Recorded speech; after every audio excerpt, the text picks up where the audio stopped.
السلام علیکم ورحمۃ اللہ وبرکاتہ۔ عطر لگانے کا سنت طریقہ کیا ہے؟ تو آج اسی سلسلے میں کچھ ضروری باتیں ہیں جو ہم سب مسلمانوں کو معلوم ہونا چاہیے کہ ہمارے نبی کریم صلی اللہ علیہ وسلم عطر کیسے لگایا کرتے تھے، وہ طریقہ ہمیں معلوم ہونا چاہیے نا۔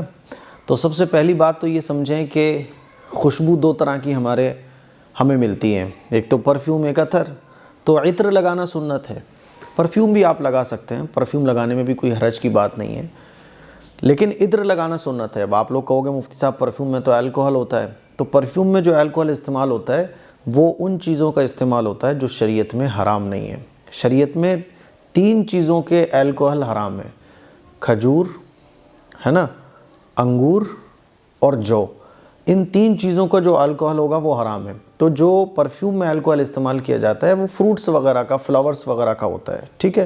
تو پرفیوم بھی لگا سکتے ہیں، لیکن سنت جو ہے وہ عطر لگانا ہے۔ اب عطر تو آپ لے آئے، اور عطر میں بھی یہ یاد رکھنا چاہیے کہ اچھی خوشبو لگانا سنت ہے۔ بعض لوگ جو ہے نا وہ کچا بیلا، کالا بھوت اور سستے عطر کہ اگر لگا کے وہ مسجد جائیں تو لوگوں کے سر میں درد ہونے لگے۔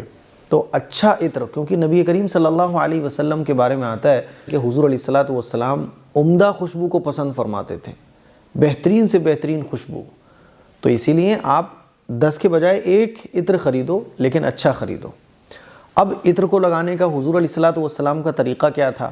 تو حدیث سے پتہ چلتا ہے کہ حضور علیہ الصلوۃ والسلام اپنی داڑھی مبارک میں اور سر مبارک پر خوشبو لگایا کرتے تھے۔ خوشبو ہاتھوں پر یوں ملی حضور نے، ہے نا، اور اس کو داڑھی پر یوں لگایا اور اس کے بعد سر پہ بھی لگا لیا۔ تو ہم ہتھیلی پہ لگا کر بھی، ہاتھوں میں مل کر لگا سکتے ہیں اس طرح سے، ہے نا، داڑھی پر، سر پر بھی لگا سکتے ہیں، اور جیسے کہ اوپر ہوتا ہے نا، اوپر یوں ایسے بھی لگا سکتے ہیں۔ دونوں طرح سے درست ہے۔ صحابہ اکرام کے بارے میں آتا ہے کہ صحابہ اکرام جو ہے نا وہ مشک کو دونوں ہتھیلیوں سے رگڑتے تھے، اور رگڑنے کے بعد پھر اپنے کپڑوں پر اس طرح سے لگا لیا کرتے تھے۔ حضرت عائشہ صدیقہ رضی اللہ تعالی عنہ روایت کرتی ہیں کہ حضور علیہ الصلوۃ والسلام کو وہ جو سب سے عمدہ خوشبو ہوتی تھی وہ دیتی تھی، اور حضور علیہ الصلوۃ والسلام جب صبح اٹھتے تھے تو قضائے حاجت یعنی ٹوائلٹ وغیرہ، واش روم وغیرہ سے فارغ ہونے کے بعد وضو فرماتے، لباس پہنتے، اور کپڑے پہننے کے بعد بہترین خوشبو لگاتے تھے۔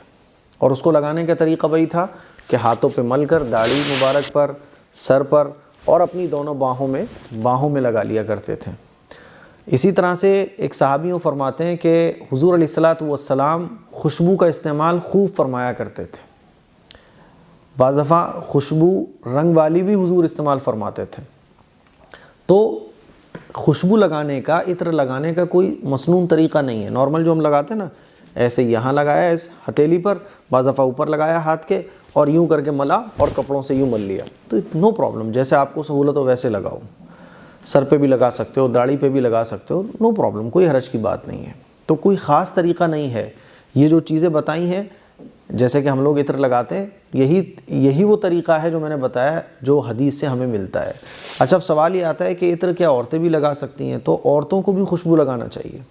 ہاں، عورتوں کی جو خوشبو ہو وہ ہلکی ہونا چاہیے، یعنی وہ بہت ہارڈ نہیں ہونا چاہیے۔ عورتوں کو چاہیے کہ ہلکی خوشبو لگائیں، اور خوشبو لگانے کا جو ان کا مقصد ہو وہ یہ ہونا چاہیے کہ کسی غیر محرم کو اٹریکٹ کرنا مقصد نہیں ہونا چاہیے۔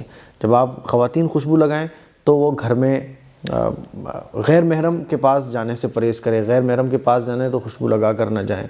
اپنے محرم لوگوں کے اس بیچ پروگرام میں جانا ہے، خواتین ہی خواتین ہوں گی، عورتیں ہی عورتیں ہوں گی، تو نو پرابلم، خواتین بھی خوشبو لگا سکتی ہیں۔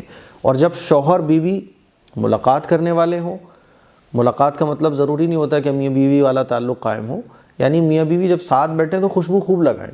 خوشبو جو ہے نا ذہن کو تازگی بخشتی ہے، تو اچھی خوشبو لگائیے۔ اور اچھی خوشبو کے لیے میں نے دیکھا ہے کہ مارکیٹ میں بڑی مہنگی خوشبو ہیں، تو میں نے سوچا کہ کیوں نہ آپ لوگوں کا بھی فائدہ ہو جائے، اور بہت سارے ایسے لوگ ہیں جو بے روزگار ہیں، ان کا بھی فائدہ ہو جائے۔ تو اسی لیے میں نے ایک عطر کی لائن، میرے 2 ٹائپ کے عطر ہیں میرے پاس، ایک تو پریمیم کوالٹی کے اور ایک ویلیو فار منی۔ تو اگر آپ پریمیم کوالٹی والے عطر لینا چاہتے ہیں تو یہ 3 ہیں جو اے ایم قاسمی پرفیوم کے نام سے میں نے لانچ کیے ہیں۔ یہ 3 کا کومبو پیک، یہ تینوں میرے بیسٹ ہیں، اور اس کے علاوہ پھر 6 کا ایک کومبو ہے وہ بھی آپ لے سکتے ہیں۔ یہ عطر جو ہے نا اس میں خواتین کے لیے بھی ہیں اور مرد حضرات کے لیے بھی ہے۔ یہ جو 6 عطر ہیں اس میں جو ہلکی خوشبو ہے وہ خواتین کے لیے ہیں اور جو ہارڈ ہے وہ مردوں کے لیے ہیں، اور جو 3 عطر والا کومبو ہے اس میں جو ہلکی خوشبو ہے وہ عورتوں کے لیے ہے اور جو ہارڈ خوشبو ہے وہ مردوں کے لیے ہے۔ باقی آپ کی چوائس ہے، خواتین اگر محرم ہی کے بیچ میں رہیں گی تو ہارڈ خوشبو بھی استعمال کر سکتی ہیں۔ بس غیر محرم کو اٹریکٹ کرنا، غلط نیت عطر لگانے کی نہ ہو۔ باقی خوشبو لگانا جس طرح سے مردوں کے لیے سنت ہے اسی طرح سے عورتوں کے لیے بھی سنت ہے، عورتیں بھی لگائیں، ٹھیک ہے۔ تو یہ کچھ خوشبو لگانے سے متعلق ضروری اور دینی باتیں تھیں جو میں نے آپ لوگوں کے ساتھ شیئر کی۔ السلام علیکم ورحمۃ اللہ وبرکاتہ۔